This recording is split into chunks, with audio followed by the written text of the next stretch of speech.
تبدیل کر دیتا ہے. یہ رب کی رحمت ہے, یہ اللہ رب العالمین کی رحمت ہے جو اللہ رب العالمین اپنے بندے سے اتنا محبت کرتا ہے.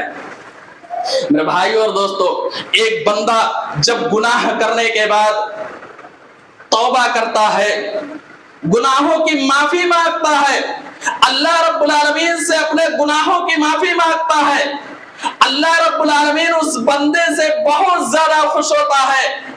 آج دنیا کے اندر بیٹا غلطی کرے, اعتراف کر لے باپ کے سامنے, پھر بھی باپ کا چہرہ بنا رہتا ہے کہ بیٹے نے کیسے غلطی کر دی, گرچہ وہ معافی مانگ رہا ہے, معاف تو کر دے گا لیکن اس کے چہرے پر خوشی نہیں آئے گی. رب کی رحمت تو دیکھو کہ بندہ غلطی کر رہا ہے, گناہ کر رہا ہے, جب وہ اعتراف کر کے رب کے سامنے آ کر کے اپنے گناہوں کی معافی مانگتا ہے. اللہ کے نبی صلی اللہ علیہ وسلم کی حدیث, اللہ کے نبی صلی اللہ علیہ وسلم کی صحیح مسلم شریف کی روایت یہ دلالت کر رہی ہے کہ اللہ رب العالمین اپنے بندے سے بہت زیادہ خوش ہوتا ہے جو بندہ رب سے امید کر کے اپنے گناہوں کی معافی مانگنے کے لیے آتا ہے. اور اللہ کے نبی صلی اللہ علیہ وسلم نے مثال دے کر کے بھی سمجھایا.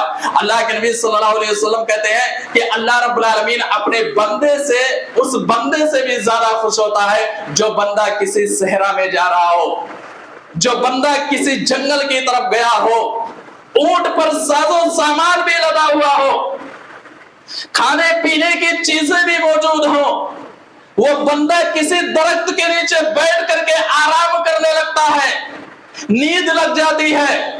جب اس کی آنکھ کھلتی ہے دیکھتا ہے کہ یہ اونٹ غائب ہو چکا ہے, وہ بندہ اٹھتا ہے, اونٹ کو تلاش کرتا ہے, اونٹ نہیں ملتا ہے.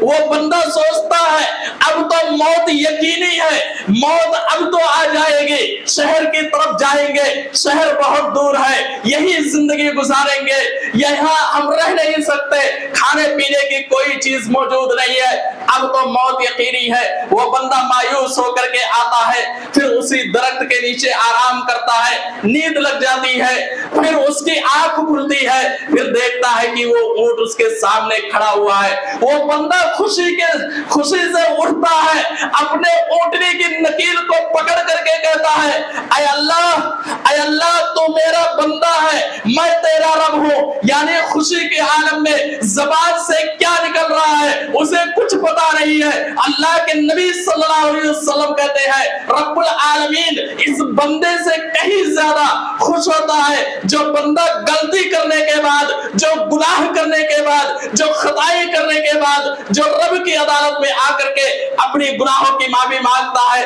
اس اونٹ پانے والے آدمی سے کہیں زیادہ خوش ہوتا ہے جو بندہ اپنے گناہوں کی معافی مانگتا ہے, جو اپنی غلطیوں کا اعتراف کر کے اللہ رب العالمین سے معافی مانگتا ہے, اس بندے سے کہیں زیادہ خوش ہوتا ہے. صحیح مسلم شریف کی روایت ہے, اللہ کے رسول صلی اللہ علیہ وسلم کہتے ہیں کہ اللہ رب العالمین رات کی تاریکی میں اپنے ہاتھ کو پھیلا دیتا ہے اور کہتا ہے کون ہے میرا بندہ جو دن کے اجالے میں گناہ کیا ہو, رات میں اپنے گناہوں کی معافی مانگنے کے لیے آئے, میں معاف کر دوں گا. دن کے اجالے میں بھی رب اپنے ہاتھ کو پھیلا دیتا ہے اور کہتا ہے کون ہے میرا بندہ جو رات کی تاریکی میں جو گناہ کیا ہو دن کے اجالے میں معافی مانگ لے, میں معاف کر دوں گا, میں اس کے گناہوں کو معاف کر دوں گا. اور ایک اور روایت سنن ترمذی کی روایت ہے, اللہ کے رسول صلی اللہ علیہ وسلم کہتے ہیں, حدیث قدسی ہے کہ اللہ رب العالمین کہتا ہے یا ابن آدم انک ما دعوتنی ورجوتنی غفرت لک علی ما کان منک ولا ابالی, کہ اے ابن آدم جب تک تو مجھ سے امید کرتا رہے گا, مجھ سے معافی امید کرتا رہے گا, مجھے پکارتا رہے گا, تیرے گناہ چاہے جتنا کیوں نہ ہو جائے تو مجھ سے معافی مانگنے کے لیے آئے گا, میں معاف کر دوں گا, اس کی کوئی پرواہ نہیں کروں گا. اور آگے کہتا ہے اے ابن آدم اگر تیرے گناہ آسمان کی بلندی چھو جائے تو مجھ سے معافی مانگنے کے لیے آ, میں تیرے گناہ کو معاف کر دوں گا, کوئی پرواہ نہیں کروں گا. پھر کہتا اللہ رب العالمین اے ابن آدم اگر تیرے گناہ زمین بھر جائے اور رب کی عدالت میں قیامت کے دن رب کے یہاں آ, اگر تو نے شرک نہیں کیا ہے, اللہ کے علاوہ تو نے شریک نہیں ٹھہرایا ہے تو میں تیرے گناہ کو معاف کر دوں گا، گرچہ تیرے گناہ زمین کے برابر کیوں نہ ہو۔ اللہ رب العالمین کی رحمت تو دیکھو کہ اللہ رب العالمین کی دنیا کے اندر تم چاہے جتنا گناہ کر لو، رب سے امید کر کے رب کی عدالت میں آؤ گے معافی مانگنے کے لیے، اللہ رب العالمین معاف کر دے گا، اس چیز کی کوئی پرواہ نہیں کرے گا۔ توبہ کرنے کے کئی شرائط ہیں، گناہوں سے معافی مانگنے کے لیے کئی شرائط ہیں، ان شرائط کے ساتھ اگر اللہ رب العالمین سے اپنے گناہوں کی معافی مانگے تو یقیناً اللہ رب العالمین گناہوں کو معاف کر دے گا۔ ایک یہ کہ اخلاص کے ساتھ، خلوص و للہیت کے ساتھ اللہ رب العالمین سے اپنے گناہوں کی معافی مانگے۔ دوسرا یہ کہ شرمندگی کا اظہار بھی ہو کہ حقیقت میں ہم نے جو گناہ کیا ہے وہ گناہ ہے، غلطی ہے، شرمندگی کا اظہار کرتے ہوئے اللہ رب العالمین سے معافی مانگے۔ ایک یہ کہ ایک شرط یہ ہے کہ آئندہ اس گناہ کے نہ کرنے کا ارادہ کرے کہ اے اللہ اب یہ گناہ، یہ غلطی اب میں دوبارہ نہ کروں گا۔ ایک شرط یہ ہے کہ جان حلق میں نہ پہنچے، اس سے پہلے ہم اللہ رب العالمین سے اپنے گناہوں کی معافی مانگ لیں۔ یعنی اگر جان حلق میں پہنچ گئی، فرشتہ پہنچ چکا ہے جان نکالنے کے لیے، اس وقت اللہ رب العالمین سے معافی مانگو گے، اللہ رب العالمین معاف نہ کرے گا۔ جیسے کہ حضرت موسیٰ علیہ السلام کو اس دنیا کے اندر سب سے بڑے ظالم بادشاہ فرعون کے پاس اللہ رب العالمین نے نبی بنا کر کے بھیجا۔ وہ فرعون حضرت موسیٰ علیہ السلام کی بات پر ایمان نہ لایا، اوپر سے مارنے کے لیے تیار ہو گیا، دریا کے اندر پہنچا، ڈوبنے لگا۔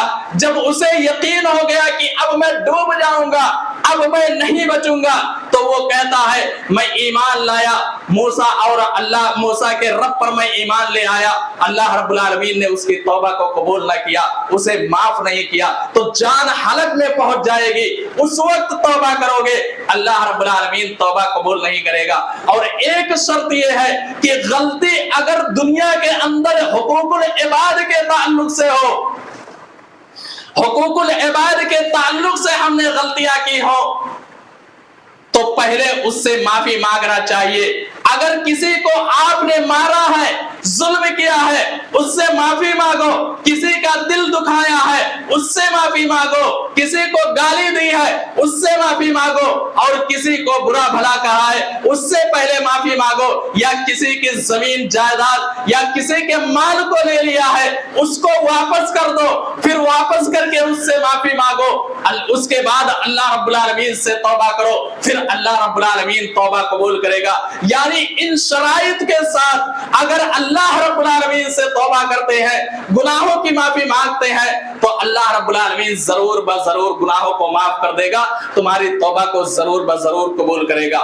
توبہ کرنا، گناہوں سے معافی مانگنا، یہ انبیاء کرام کا بھی شیوا تھا۔ حضرت آدم علیہ السلام کو اللہ رب العالمین نے جب جنت کے اندر بھیجا اور سارے درخت کے پھل کو اللہ رب العالمین نے حلال کر دیا تھا، صرف ایک پھل کو اللہ رب العالمین نے حرام کر دیا تھا، اور ایک پھل کے پاس جانے سے اللہ رب العالمین نے روکا تھا، لیکن حضرت آدم علیہ السلام شیطان کے بہکاوے میں آ کر کے اس درخت کے پھل کو کھا لیا جس سے رب نے منع کیا تھا۔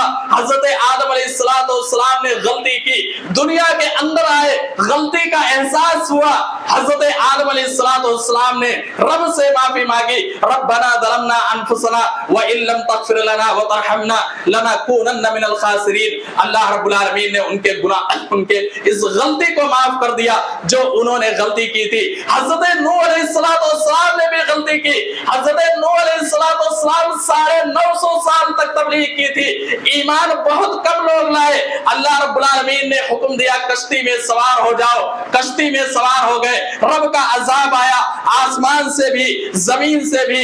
حضرت نوح علیہ السلام اپنے بیٹے کو ڈوبتا ہوا دیکھا، کہا میرے بیٹے آ جا اس کشتی کے اندر سوار ہو جا، اس نے انکار کر دیا، اس سیلاب میں وہ ڈوب گیا۔ حضرت نوح علیہ السلام نے رب سے کہا میرے بیٹے کو بچا لے، اللہ رب العالمین نے کہا یہ تیرے اہل و عیال میں سے نہیں ہے۔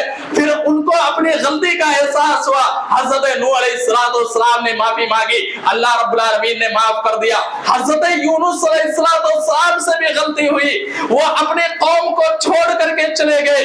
دریا کے اندر گئے, سمندر میں گئے, کشتی پر سوار ہوئے, کشتی والوں نے انہیں پھینک دیا, مچھلی کے پیٹ میں گئے, وہاں ان کو اپنی غلطی کا احساس ہوا, انہوں نے معافی مانگی, لا الہ الا انت سبحانک انی کنت من الظالمین, رب سے دعا کی, اللہ رب العالمین نے ان کی غلطی کو معاف کر دیا, ان کے اس غلطی کو معاف کر دیا اور ان کی دعا کو قبول کر لیا.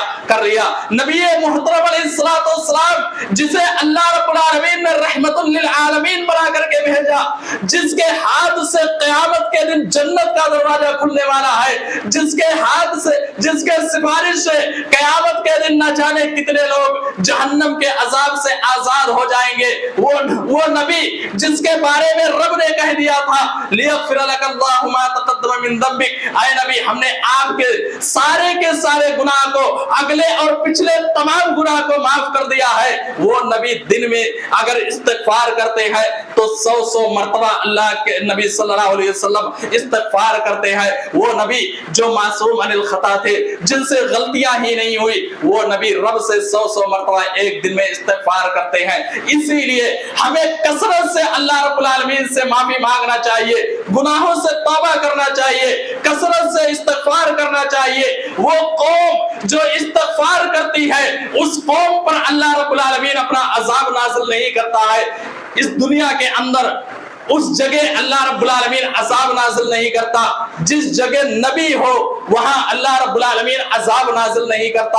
اسی لیے آپ لوگوں نے سنا ہوگا کہ جب رب عذاب نازل کرنا چاہتا تھا تو نبیوں کو حکم دیتا تھا وہ شہر کو چھوڑ کر چلے جائیں. جب تک اس شہر کے اندر رہتے تھے رب عذاب نازل نہیں کرتا تھا. آج کے دور میں نبی تو نہیں ہے, لیکن کم سے کم دوسرا آپ سب استغفار ہے, کثرت سے استغفار کرو. رب کی آیت کریمہ دلالت کر رہی ہے کہ جس جگہ کے لوگ, جس قوم کے لوگ کثرت سے استغفار کرتے ہیں وہاں اللہ رب العالمین کا عذاب نازل نہیں ہوتا ہے. نبی ہمارے پاس موجود تو نہیں ہے, لیکن دوسرا افضل ہے کہ ہم کثرت سے اللہ رب العالمین سے استغفار کریں, اللہ رب العالمین سے اپنے گناہوں کی معافی مانگے. خلاصہ یہی ہے کہ اس دنیا کے اندر جو بھی مصیبتیں اور جو بھی پریشانیاں آتی ہیں وہ ہمارے ہاتھوں کی کرتوتوں کی وجہ سے آتی ہے, اور گناہوں کے بہت سارے سائیڈ ایفیکٹ ہیں جو میں نے آپ لوگوں کے سامنے مختصراً ذکر کیا ہے.